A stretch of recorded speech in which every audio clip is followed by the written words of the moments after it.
বন্ধু, প্রবীণদের জন্য ঐতিহাসিক উপহার, বিনামূল্যে ট্রেন, বাস, ফ্লাইট। হ্যাঁ বন্ধু, কেন্দ্রীয় সরকার 15 জুন 2025 থেকে 60 বছরের বয়সীয় ভারতীয় নাগরিকদের জন্য বিনামূল্যে ভ্রমণের সুবিধা চালু করেছে, যা লক্ষ লক্ষ প্রবীণদের জন্য আনন্দের সংবাদ। তো বন্ধু, এই প্রকল্পের আওতায় ট্রেনের জেনারেল, স্লিপার ক্লাস, সরকারি বাস এবং নির্বাচিত অভ্যন্তরীণ ফ্লাইটে বিনামূল্যে ছাড়ে ভ্রমণ করা যাবে। বন্ধু, এই সুবিধার জন্য আধার কার্ড, পেনশন বই, প্রবীণ নাগরিক পরিচয়পত্র দেখিয়ে এই সুবিধা পাওয়া যাবে।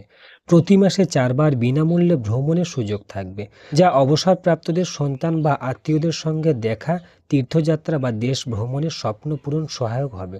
এই উদ্যোগে আর্থিক সীমাবদ্ধতার জর্জরিত প্রবীণদের জন্য মানসিক স্বাস্থ্য ও আত্মসম্মান বৃদ্ধির পাশাপাশি সমাজে তাদের প্রতি সংবেদনশীলতা বাড়বে। বন্ধু, এই সুবিধা পেতে হলে আইআরসিটিসি ওয়েবসাইট বা অ্যাপে সিনিয়র সিটিজেন স্কিম নির্বাচন করে আধারের মাধ্যমে বয়স যাচাই করতে হবে। বাসের স্ট্যান্ডে আধার কার্ড দেখিয়ে টিকিট পাওয়া যাবে। আর ফ্লাইটের জন্য বিমান সংস্থার ওয়েবসাইট সিনিয়র ট্রাভেল স্কিম বেছে মোবাইল ওটিপি ব্যবহার করতে হবে। ফ্লাইটের আসন সীমিত হওয়ার আগাম বুকিং ও ভ্রমণের সময় পরিচয়পত্র অবশ্যই বহন করতে হবে।